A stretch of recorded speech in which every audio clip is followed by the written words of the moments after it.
All right. The Arrow podcast, guys. And we just barely beat the Raiders, barely beat another team. And I don't necessarily know where we begin, but let's jump in.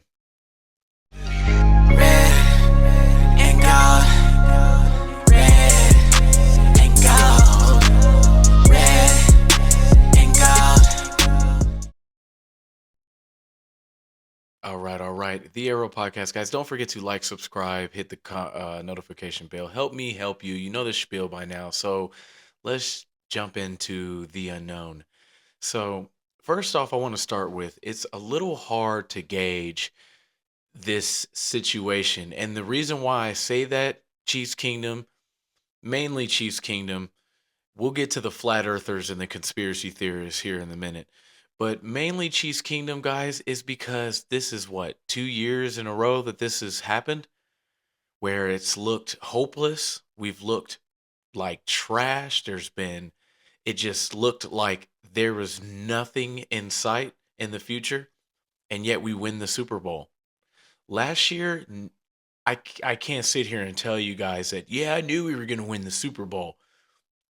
I'm going to be 100% honest, guys. I did not think we were even going to the Super Bowl last year, considering the issues we had with all the drops it was just weird stuff.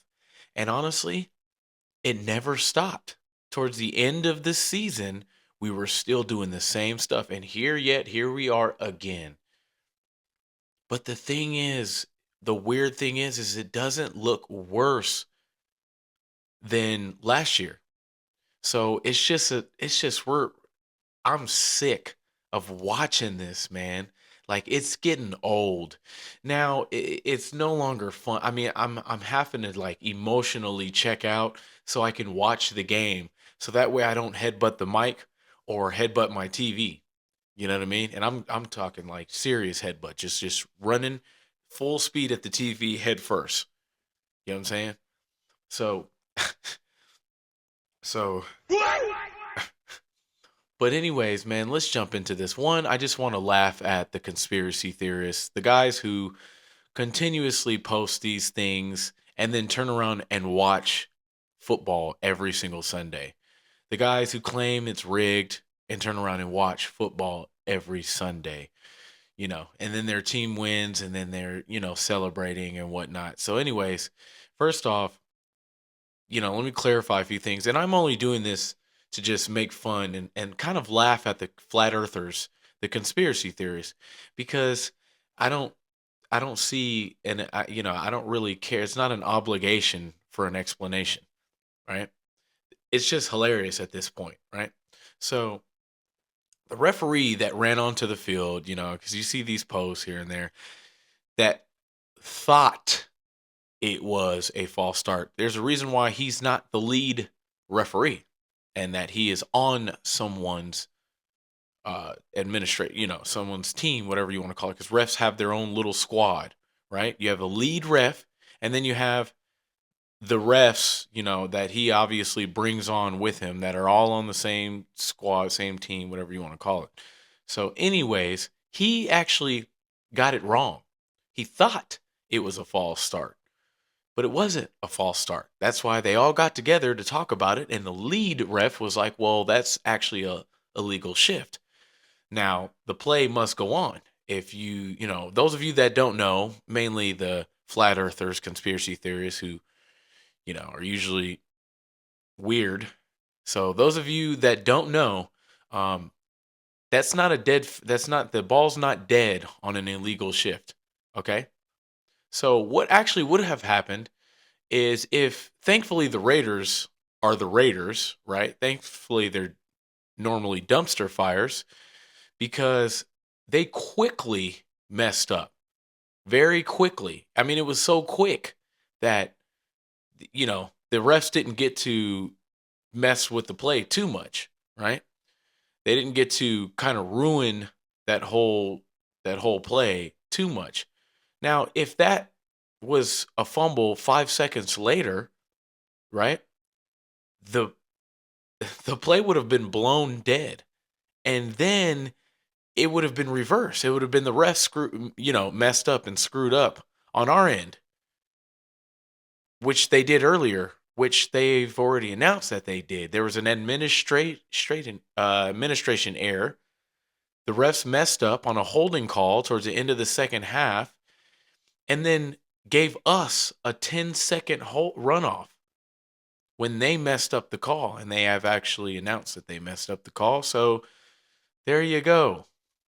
So, anyways, long story short, the Raiders messed up a little too fast, which created a conspiracy theory.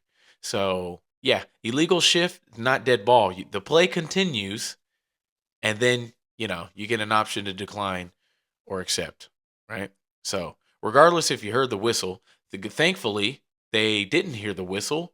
And when, the Raiders messed up so fast, I mean, it was like 1 second and the ball was on the ground, and that's that, right? So thankfully, it was a very fast screw up, right? On the Raiders' end. So yeah, that clarifies that. Ref messed up, right? Which they do a lot on both ends.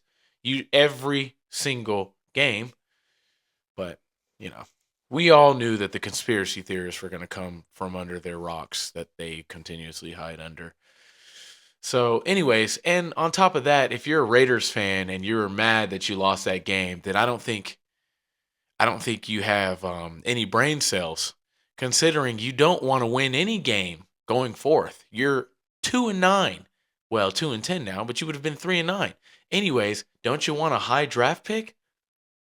Well, I guess it doesn't matter because the Raiders' draft picks are pathetic every single draft. So, anyways, moving on from the flat earthers. So, on to the defense. The defense looks miserable, man. These guys look.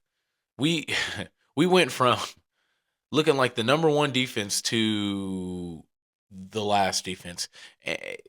Now, my thing is I do think Spags, right? Because it's now becoming an excuse. Spags is holding back, but he is holding back. Andy Reid is also holding back. But what you can't hide is the issues. No corners. No one turns their head around. Trent McDuffie does not turn his head around. Now, I ain't gonna lie, guys. This is now the second game where Trent McDuffie has gotten rocked by no-namers. Yeah, I'm not feeling it. I'm not feeling it. How elite are you if you have no interceptions at a corner position? That's what we look. I love Trent McDuffie. No one's bigger on Trent McDuffie than me. I love Trent McDuffie. I will continue. Don't get me wrong. Trent McDuffie is a very good player. He's well above average, 100%. But is he elite? That is the question that I have been asking myself the last few games is, well, elite corners turn around. Elite corners get interceptions. I don't know, man. It's looking weird at this point, man. Outside of Trent McDuffie, you put Keith Taylor in, right? He's the reason why they don't score another touchdown. That when they were on the 5-yard line, and he completely shut that receiver down, Jacoby Myers, which that was who Aiden O'Connell was looking for. He then rolls out and looks for him again, and Keith Taylor has him has him locked up. And then they put Joshua Williams in. As if we haven't seen him playing an entire game. We haven't seen what that looks like. Don't get me wrong.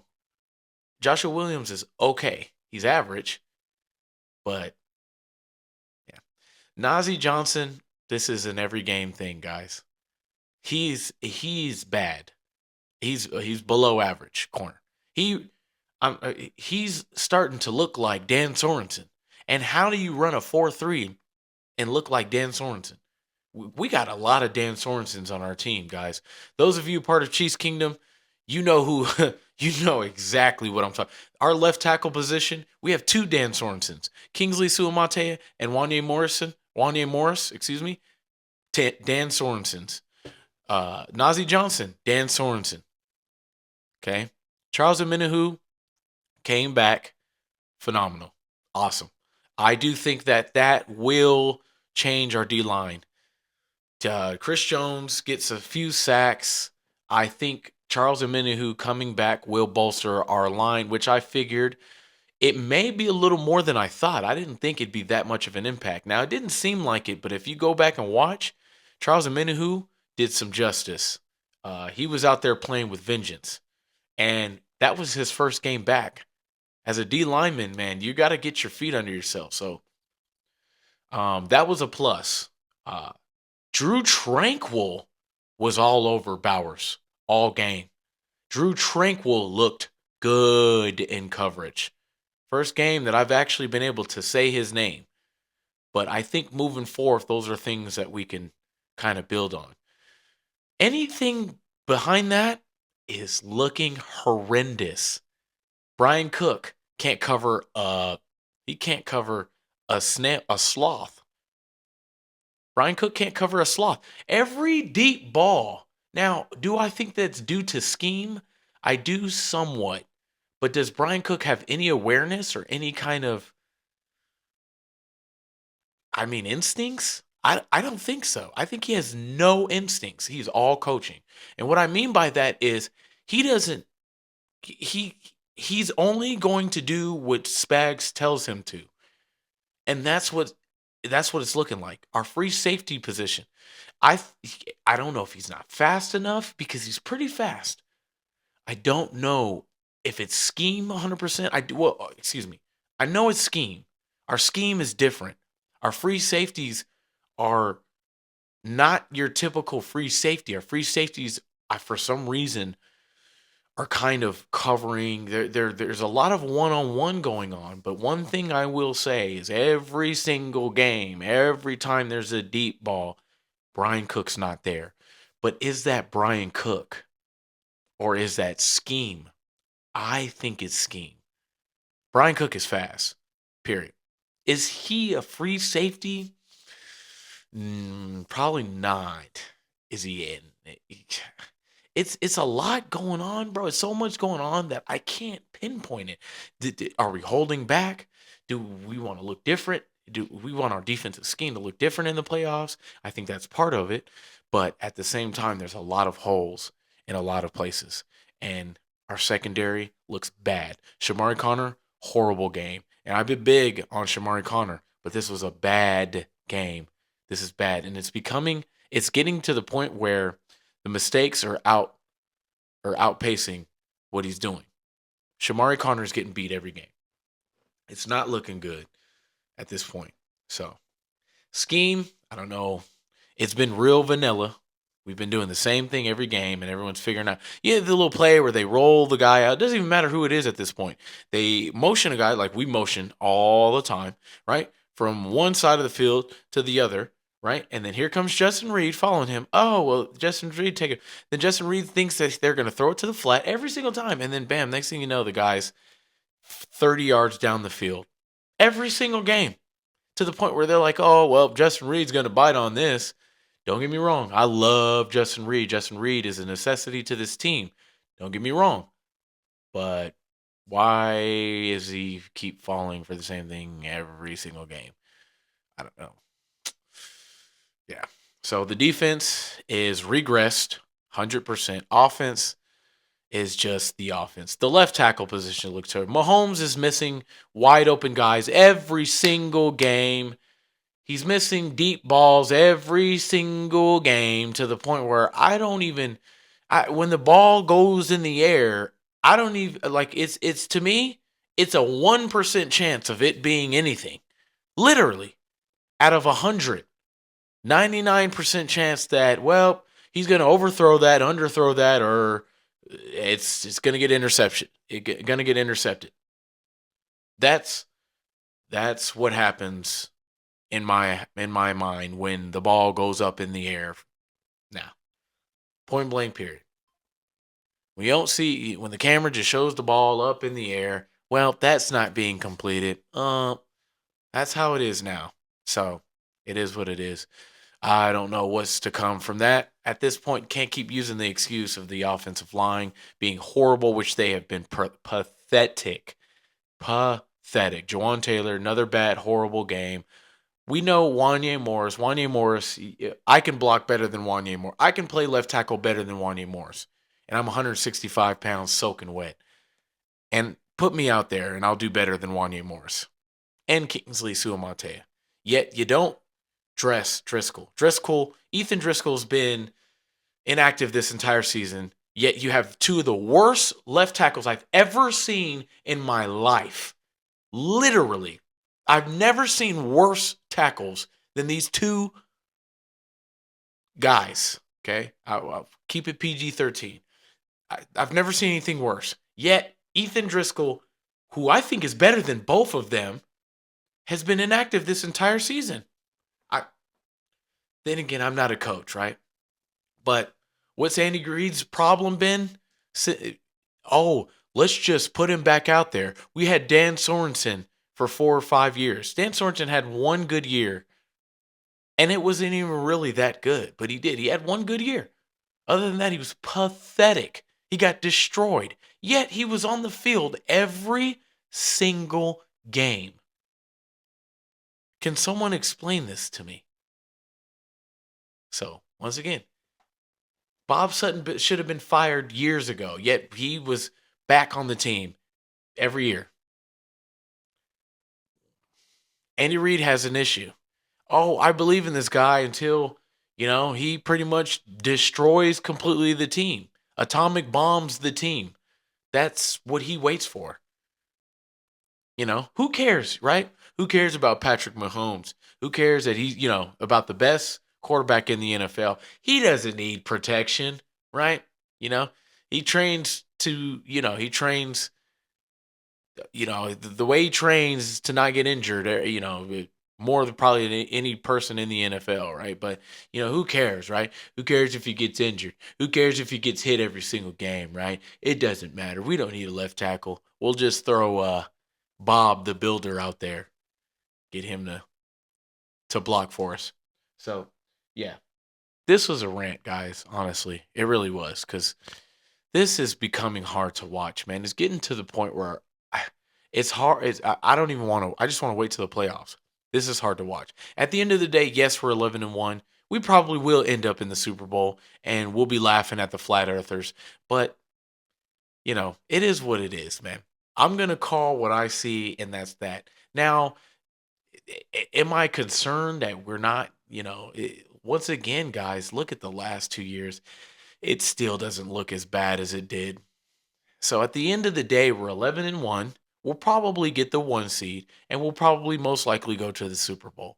And we will be sitting back and laughing at everybody again while the flat earthers and the conspiracy theorists punch the air, right? So, but at the end of the day, man, I'm going to tell it like it is. And this is a dumpster fire right now. So, The Arrow Podcast, like, subscribe, comment, hit that notification bell. Tell me how y'all feel. Do y'all think that we go into the Super Bowl? Let me know down in the comments. Once again, The Arrow Podcast. I'm outros, fellas. Yeah, we running out of time. 1-5, catch me in the end.